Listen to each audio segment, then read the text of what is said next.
Rudi Lutuda, a Celtic druid adrift towards the New World, had stowed away aboard a ship bound for Harborside Island in the Massachusetts Bay Colony. As the crew unloaded their cargo, they unearthed the druid, and the local constable was summoned to deal with the intruder. The constable condemned Kieran to a grim stone cell at the town's constabulary, the cell's heavy oaken door bolted by a cross-brace lock, sealed Kieran in a tomb-like confinement through tiny slit windows. Townsfolk unleashed insults and refuse. The guards, brutal and mocking, subjected him to relentless torment, their laughter echoing in the cold stone. The clergy demanded immediate execution for witchcraft, but the constable insisted on a trial. Amidst endless suffering, Kieran's resolve hardened. As the guard patrolled the streets, Kieran devised his escape. He struck stones together, igniting sparks that caught his straw bed ablaze. He positioned the flames at the heavy door, its wood igniting. When the door splintered, Kieran burst through, narrowly evading the returning guard, and vanished into the night.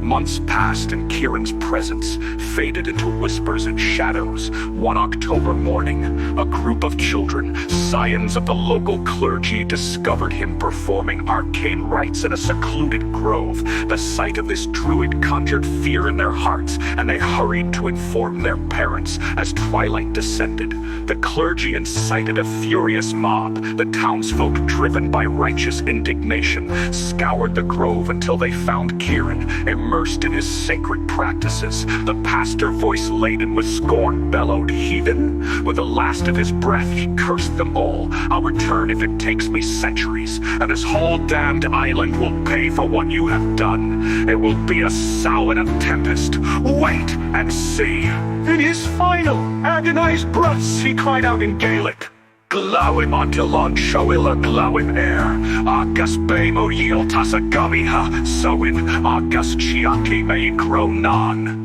The next morning, locals scoured the area. They unearthed hidden caves beneath the town, their entrances masked by the grove and the cove.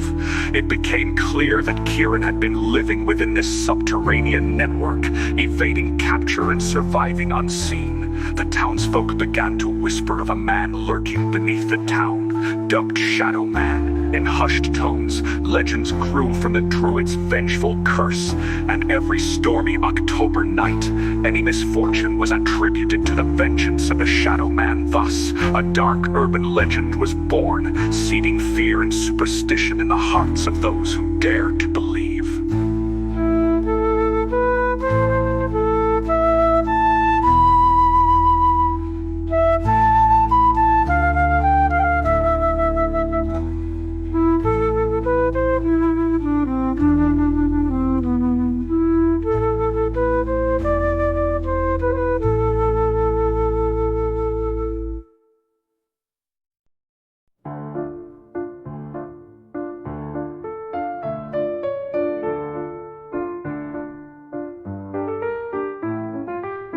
Prologue 2.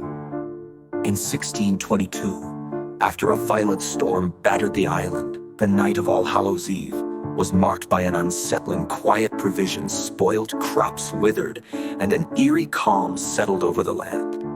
The islanders whispered of an unseen force, speculating that the storm had awakened something malevolent. By 1603, another storm preceded All Hallows' Eve. That night, a group of daring adolescents ventured into the island's cavernous depths, guided by tales of hidden secrets. They vanished without a trace, their disappearance fueling growing whispers of a shadowy figure lurking in the darkness.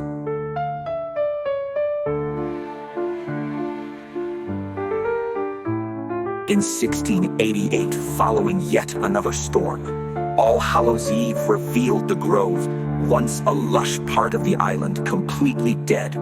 The soil had turned unnaturally saline, rendering the land barren. The sudden, inexplicable death of the grove seemed to deepen the mystery, and the legend of the Shadow Man grew ever darker. The pattern of misfortune continued in 1723, when a storm was followed by a night of decaying harvests. On All Hallows' Eve, the failed crops were seen as another sign of the island's unseen curse. The same ominous pattern persisted in 1790, with a storm before Halloween leading to the mysterious death of half the island's livestock.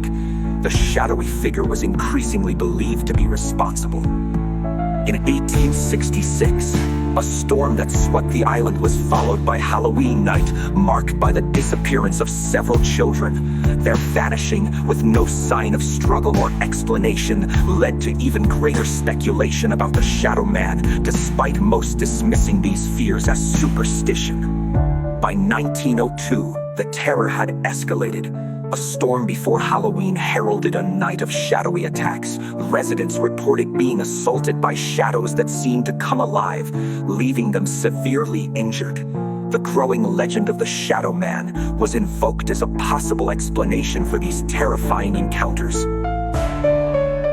The storm of 1953 brought the darkest chapter yet. On Halloween night, 12 people were discovered murdered, throats slashed and hearts punctured. The brutality of the killings and the lack of leads intensified the whispers of the Shadowman's curse, even as skepticism remained.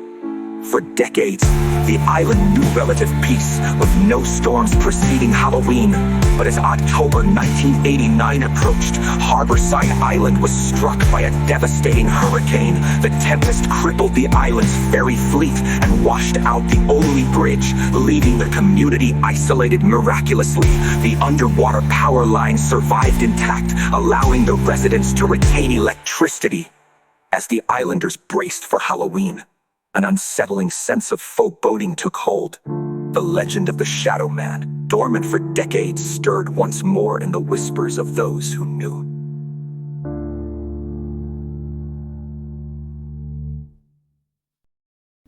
Chapter 1. The calm after the storm before the storm.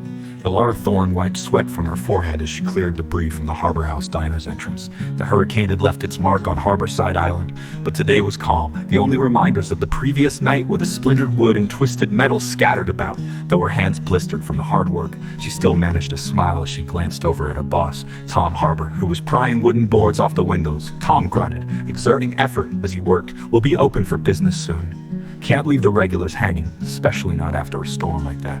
Elara chuckled softly. "At least we have power. I'm surprised the lines held." "Yeah," Tom agreed. "Miracle, really. We're lucky the underwater power lines survived. Otherwise, we'd be in a right pickle." As they continued their work, Juniper Ashworth arrived, her small frame almost swallowed by her oversized sweater. She approached with a shy smile, her glasses catching the morning light. "Need any help?" Juniper offered, her voice barely audible over the sound of distant waves. Tom wiped his brow and looked over. "Sure, Junie. We're almost done out here. You can help out inside if you'd like. I'll throw you a Crift 20 and a free dinner of your choice later." Juniper's eyes brightened at the offer, though her gaze lingered on Elara. "That sounds great, thanks." She said, "No, thank you." Tom replied, adding, "Why don't you guys grab a quick bite before getting to work?" As Elara took a break to join Juniper inside the diner, they made their way to the kitchen. The space was filled with the aroma of fresh-baked goods and coffee. They settled down, the weight of the storm's aftermath easing as they prepared sandwiches and poured lemonade. As they ate, Juniper glanced at Elara, her face a mix of concern and affection. "So what's the plan for later? Classes were canceled. Maybe we could catch that new Wes Craven movie, shocker." Elara shook her head, her gaze on her sandwich. "I can't, I'm meeting Jake." Juniper's smile faltered for a moment, but she quickly mastered disappointment. "Oh right, Jake, I guess that's nice." Junie's voice softened, her frustration bubbling to the surface. "You know, Elara, you're way too smart, too hot, and too kind to be with Jake. You deserve someone who appreciates you for who you are, not just as a trophy." Elara looked up, her eyes gentle and understanding. "Oh, Junie, you just don't know him like I do. He's not all bad." Their moment was interrupted by Tom's voice from the counter. "We're about ready to start opening up in here. Let's get back to it." Juniper gave a small nod. "Sure thing, Tom." As the three of them worked together, the calm of the morning seemed to belie the troubles of the night before, but the island's history was a reminder that such tranquility might be fleeting, and the storm had yet to reveal all its secrets.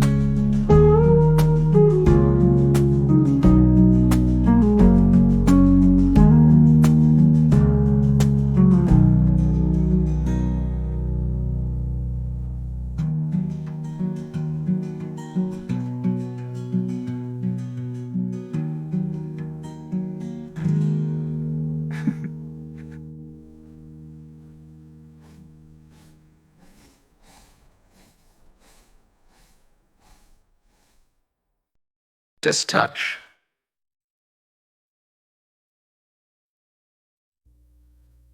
Alara Thorne threw herself into her waitressing work. The island remained cut off from the mainland, the storm having destroyed the phone lines, while the underwater power lines miraculously survived. Despite the progress on cleanup, the phone line's destruction left the residents isolated and dependent on the emergency crews they had to reach out to on foot. The diner served as a centralized location where the residents could check in on each other and get updates. Outside, Juniper continued tidying up around the building. She cleaned, occasionally glancing through the windows at Alara. Her thoughts were a tangled mess of worry and unspoken affection as she watched Alara work tirelessly. Alara's shift was winding down when Dick Sloan showed up to pick her up for their date. Tom greeted Dick with a chilly but polite demeanor. Juniper, on the other hand, forced a smile and greeted him with a frosty, "Hello, Dick." Dick brushed it off with a sly grin. "Hiya, Junie, how's it going?" As Alara finished up at the register, Dick leaned towards Junie, smirking. "Sucks, huh? Alara and I have something you want, but can never have." Junie's was quick to retort, "Yeah, I guess. Sort of like me and my brain." "You know, a brain? Something I have that you never will. I mean, I don't know why Alara can't see it, but the whole island knows about." "All right, that's enough," Alara interjected, sensing the tension as she came over. "Ready to go, Dick?" Dick turned to Alara with a smirk. "Of course, baby. You know it." Alara turned back to Junie with a warm smile. "See ya, buddy. Want me to stop by tonight?" Junie managed a small, sincere smile. "Sure, El. Sure." As Alara and Dick left the diner, Junie sank onto the counter, feeling the weight of her emotions. Tom, seeing her state, offered a comforting gesture. "How about that dinner?" Tom asked, his tone gentle. Junie looked up weary. "Yeah, that sounds good." Tom grinned. "Sure thing, Junie, steak and eggs." Junie nodded, a touch of gratitude in her eyes. "Bloody and over easy, and don't skimp on the hash browns." Tom set to preparing her meal. As Junie waited, her frustration simmered, her gaze fixed on the door where Alara and Dick had exited. A short while later, Tom returned with the meal, perfectly cooked. Alongside it, he placed a $20 bill on the counter and a cocktail. "Thought you might need this," Tom said, siding it towards her. Junie looked up, her expression softening. "Thanks, Tom." Tom gave her a warm smile. "Anytime, Junie. Hope it helps take the edge off." Junie picked up the cocktail, taking a sip as she dug into her meal. The warmth of the food and the buzz from the drink helped ease her tension. She watched the storm-tossed sea outside, pondering the unsettling events and the changes they might bring. The calm after the storm was deceptive. Beneath the surface, the shadows of the past and the uncertainties of the future lingered, waiting to... Junie finished her meal as Ethan Wright and Reggie Cartier arrived. Ethan noticed her cocktail and disapproved. "Vices aren't the answer," he said. Junie rolled her eyes and Reggie jumped in. "Don't mind him, he means well." He shot Ethan a look, who muttered, "Sorry, I got carried away." Again. Tom approached. "Hi, Mr. Harper," Ethan said politely. "Hey there, Tom," Reggie added. "Hey, boys, can I get you a menu?" Tom asked Reggie, laughed.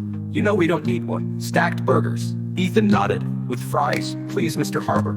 Reggie eyed Junie's cocktail, and one of those, Ethan added. "Just Sprite for me, sir." Tom nodded. "I'll be back in a jiff." While waiting, Reggie said, "Hey, guess what? We saw a shocker today." Junie perked up. "Did Craven knock it out of the park again?" Reggie shrugged. "No, actually, it was terrible. I want to see it again soon. You down for it?" Junie smiled. "You know it." Turning to Ethan, she asked, "And what did you think?" "I'm surprised you watched it." Reggie snorted a suppressed laugh as Ethan declared, "I didn't watch it. I left 20 minutes in. It's an abomination." I waited in the arcade for Reggie. I wanted to see Batman again. They laughed. As the boys' food arrived, the conversation turned serious. "Honestly," Reggie said quietly, "it's messed up how Dick's been playing Alara. He's fucking Riley, but we can't prove it." Junie nodded. "Yeah, double betrayal. How will she handle it? Her boyfriend and childhood friend." Ethan frowned. "It's a lot Alara has is so loyal and too trusting." Reggie sighed. "It's too much." Chimes rang as the door swung open. Riley Hart walked in, dressed in a tight black skirt, a revealing vinyl top, and calf-high boots. Reggie tensed. "Just great," Junie added. "Speak of the devil," Ethan said. "I'd rather not, thank you very much."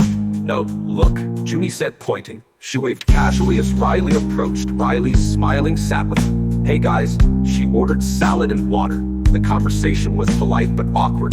Riley spoke of her vacuous life with seductive confidence. As the others listened uncomfortably, Riley then, as if coming to a realization, said, "You guys still talking about the storm?" Ethan shifted with unease. It was less than 24 hours ago. Reggie changed the subject. "So how's work been?" Riley shrugged. "Life at Burger Barn." Suddenly the door burst open. It was Zeb Tucker. Wild-eyed, "The storm is a harbinger. Shadowman is coming for us all!" Officer Bingo Harris stood up from a corner booth. Zeb, "Relax." Zeb continued. "The shadows are alive. They bring death. We're all going to die." Officer Harris approached. "Let's get you home." As Officer Harris let Zeb out, the air seemed to grow colder. The diner, usually warm and familiar, now felt heavy with an oppressive atmosphere. The once vibrant mood was replaced by a thick, unsettling silence.